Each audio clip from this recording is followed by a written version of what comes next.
Halloween night had a strange energy that year, even before anything actually went wrong. It was almost the way the air carried that sharp bite of fall, the way every porch light seemed dead, making more shadows than actual light. My little brother and sister were thrilled, faces painted, plastic pumpkins swinging from their arms, darting up the driveways with that sugar rush excitement only kids can muster up. Me, I was 19, way too old to be out here, and yet here I was, carrying the mantle of the responsible one. My mom had asked me to tag along since Dad was working late, and she didn't trust the neighborhood enough to send the kids off alone. I graduated that year, supposed to be figuring college or a job out, something. Instead, I was walking 2 kids in costumes down the streets that I'd trick-or-treated myself a decade earlier. Now, don't get me wrong, I love them, I'd do anything for them. But being 19 and stuck babysitting on a Halloween night felt like one more reminder that I hadn't gotten my own life together yet. I felt my phone buzz in my pocket. A buddy of mine was close by, down one of the side streets. He had this little baggie for me, nothing major. I'd been looking forward to it all week. Just a quick handoff, maybe share a joint, nothing crazy, 5 minutes tops. The kids, they'll be fine. They had friends in their group, and every house on the street has a porch light glowing. It couldn't be any safer in my mind. "All right, you two stick to this block, okay?" I said, crouching down to look them eye to eye. My sister's vampire fangs had slipped down to where she grinned, and my brother was busy adjusting the mask on his cheap Batman costume. Both of them nodded back at me. "Don't go past that corner. I'll be right back." They didn't question it. Candy was calling. So they bolted off toward the next house, already comparing loot from their pumpkins. I slid down that side street, my steps quick to get this over with. I wanted nothing more than to just get baked. The noise of kids laughing, the porch chimes rattling would grow quieter with each yard that I passed. The street lights thinned out here. The glow of jack-o'-lanterns gave way to more shadows. It was amazing how fast the atmosphere would shift when you left that main drag. Just 1 block over and it felt like another world completely. That itch in me, the need for something reckless, something just mine, pulled me along though. I felt guilty, sure, but I told myself again and again it's not that big of a deal. I'll be back before the kids will even notice. My mom will never know. Nobody would except me, my buddy, and the weed. I spotted my friend near the end of the lane, leaning up against a half-busted picket fence with his hoodie pulled up. The street was quiet, the sounds of crickets were filling in the gaps between our words. If I'd known what was waiting in the dark, just beyond that fence, I never would have gone there. He handed me that little baggie like it was nothing. We barely had enough time to laugh about sneaking it past my folks before the brush beside us erupted. We never really stood a chance. Something exploded out of the shadows. He came fast, really fast, like he'd been coiled there waiting for the moment to strike. 1 second it was just us, leaves rustling. The next there was a full-grown man barreling right into us. He didn't yell words, he screamed, an animal shriek that ripped through me worse than the impact of his actual body, and the man sounded absolutely terrified. My friend hit the dirt, the baggie flying. I staggered back, arms up instinctively, and then his weight slammed into me again. His face was now inches from mine, eyes glassy, wild, pupils blown out wide. I couldn't even see the color around him.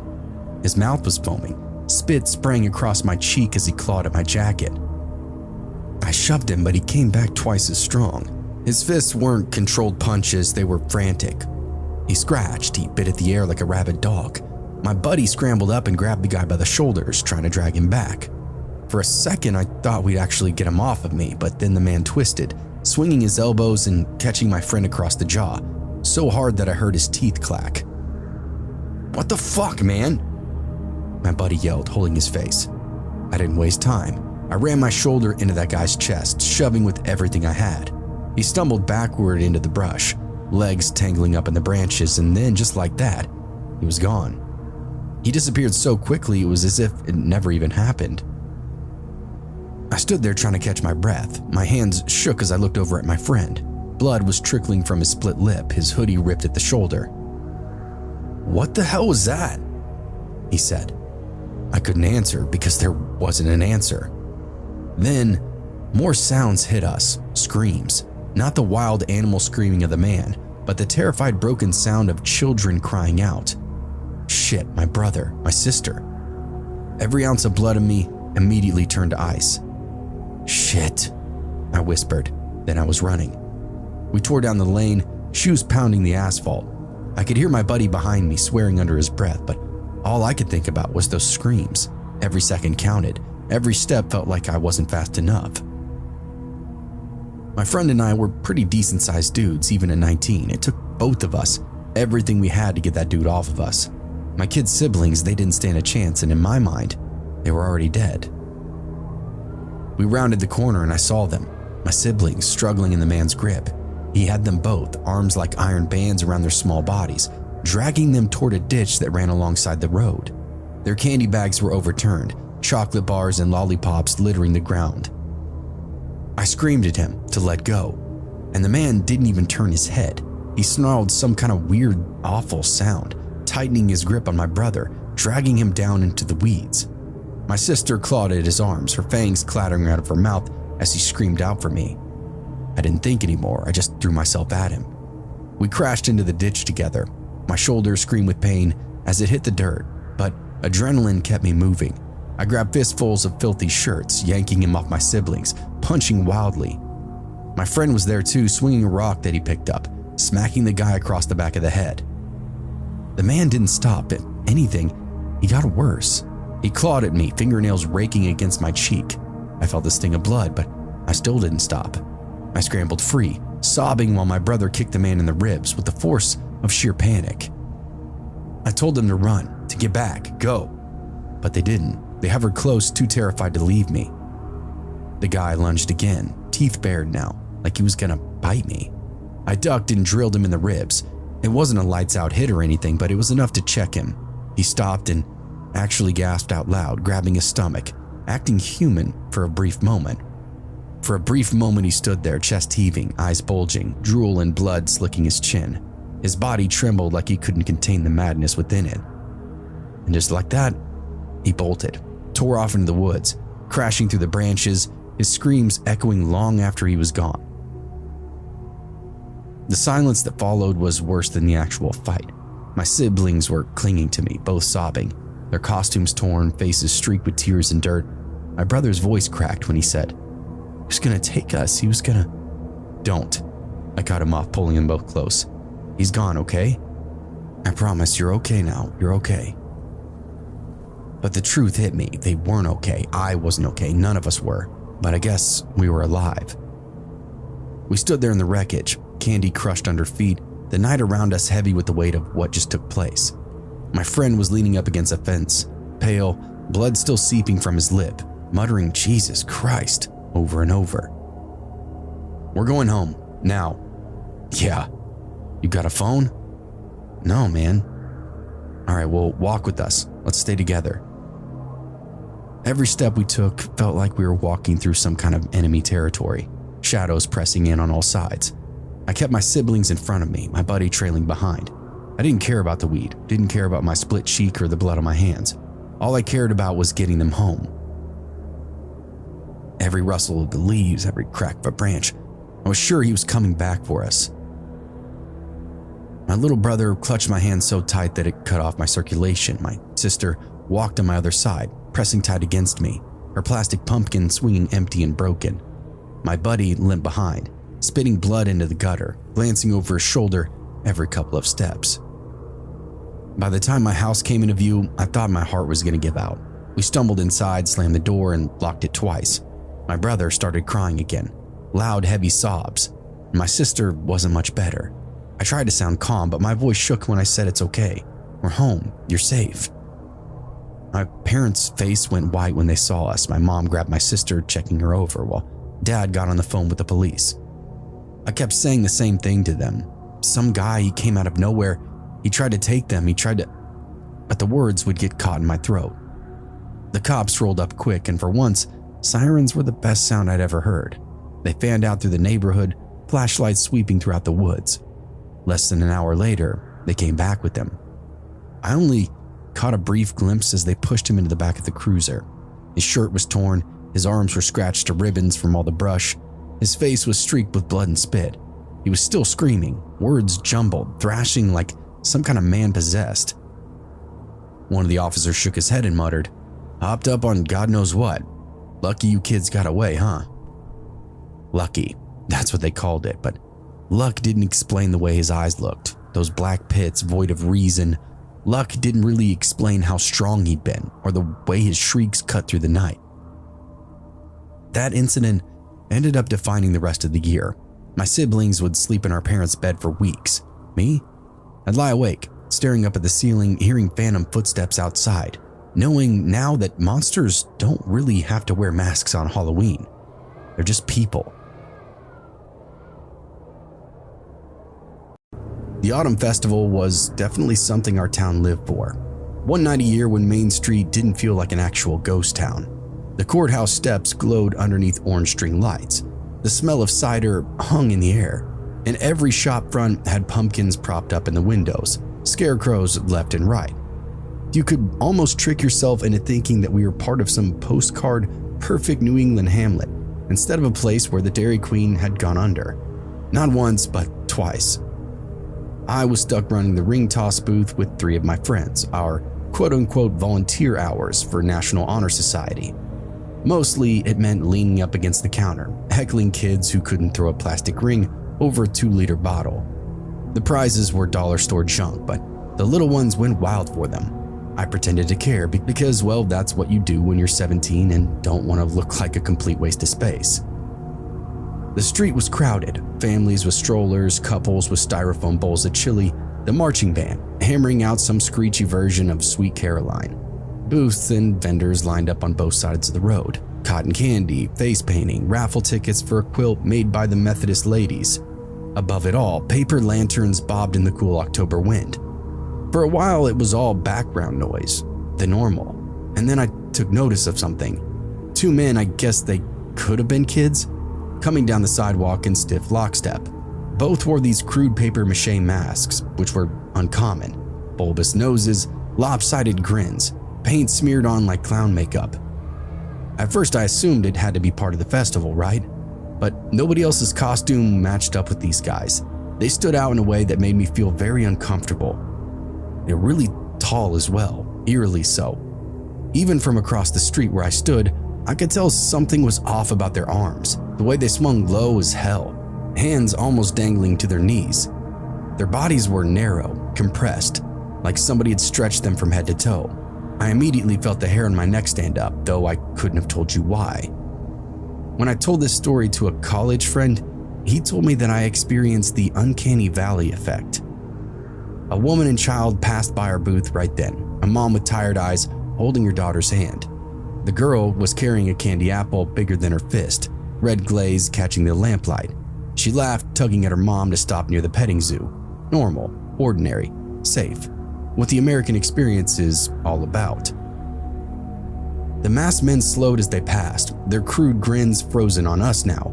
Nobody else seemed to notice, just me standing there with the ring in my hand, my throat now gone dry. Something about them pressed on me, but my instincts were telling me to run. My buddy next to me laughed, said they looked like scarecrows on stilts, but I kept watching until they disappeared off into the crowd. Okay, I'm imagining things, it's Halloween, whatever I'm doing, it's all in my head. Seeing them melt off with normal people was a huge relief. Actually, as it meant, well, they were probably normal, just leaning hard into the whole Halloween vibe, The band took a break and the PA whined. People were drifting toward chili and cider, and we kept the rings moving and the line honest. The mother and the girl came back over. The girl's candy apple was half eaten, red chips of sugar stuck to her fist. They crossed the alley between the barber shop and the antique place. A string of lights sagged above it. Half the bulbs were dead, so they were caught in some kind of darkness. Then, 10 steps behind them though, the 2 masked men were altering their course the same way, and they turned like a rolling tide. You see that? I asked. Hayes squinted. The sheriff stood by the dunk tank, towel over his shoulder, laughing with the volunteers. The mother glanced back, tightening her grip on the girl, and started to move faster. Then the tall guys went turbo and quickly closed the distance in a second. They flanked the girls and had them cornered before I knew it. I vaulted the booth and ran.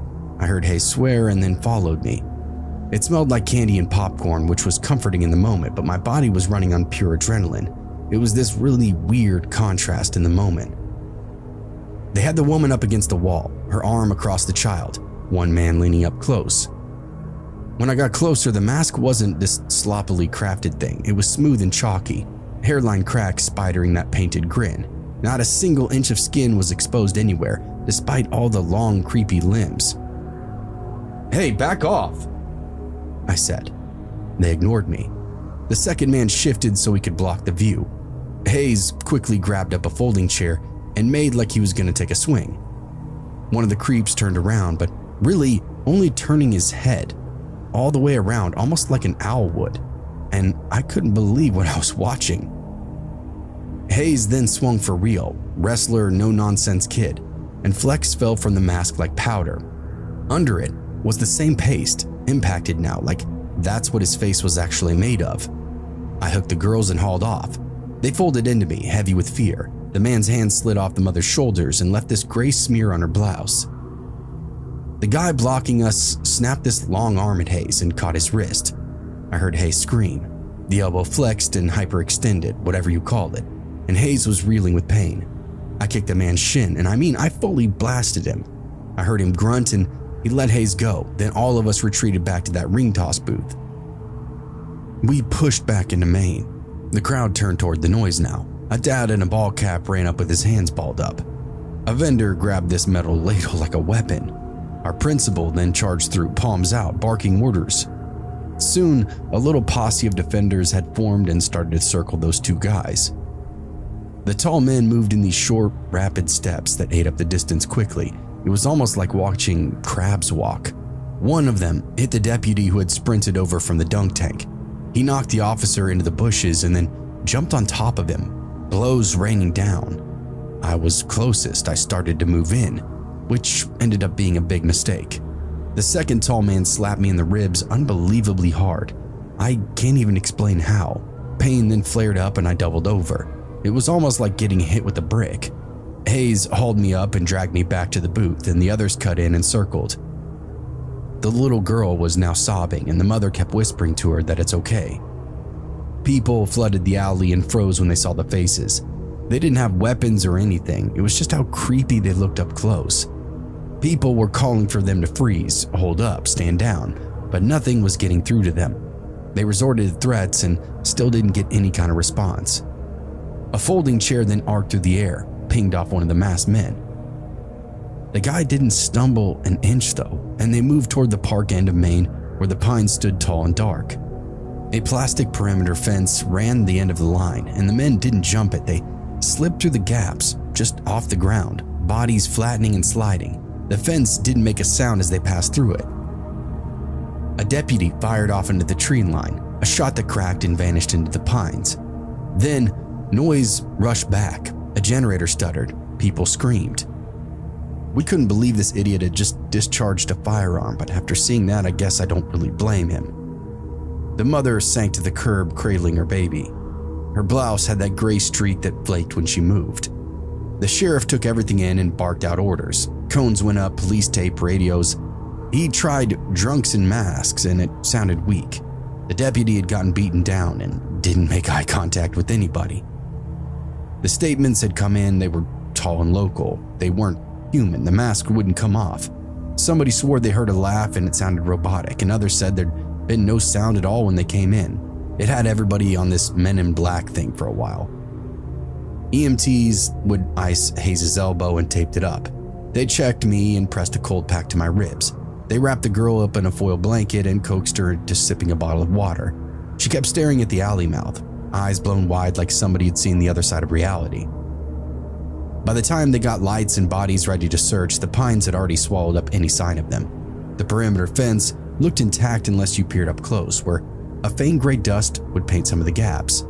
The sheriff closed the festival down early. Pack up, lock it down, post cars. He ordered more lights, officers, and volunteers. People would nod along, but it was really bizarre to watch. I could tell nobody really knew what to do, so they were primed to buy into anything. We left in groups, and I walked home with Hayes and some other kids. My ribs still kind of burned. Hayes kept rubbing his elbow as if checking whether the joint would hold up for him. At home, I scrubbed that gray from my palms until the water ran clean. There was a weird chalky smell everywhere that they touched me. To my knowledge, nobody ever saw them again. The town added patrols and light. The festival committee bought metal detectors. Nobody really knew why. The alley got a no loitering sign. People would try to call it a prank or a stunt, but I don't think it really stuck. Even the jokers walk straighter down the middle of the sidewalk now. Nobody wanted to get blamed for it. The sheriff stood in front of the courthouse steps the next morning, told the local paper it had been a couple of masked drunks, hopped up and looking for trouble. That was the official line, and he stuck to it. But everybody who had actually been there, the mothers clutching their kids, the dads who had charged in and been thrown aside, the high schoolers nursing their bruises, we all knew better. They seen the way those men moved, the way the masks cracked without coming off, the way the festival completely fell apart. Nobody said it out loud, but nobody bought the story either. And from then on, the festival committee approved floodlights at every corner. Volunteers would patrol, bag checks at the gates. Security tripled for every parade, every fair, and every market. And I guess, what else can you really do?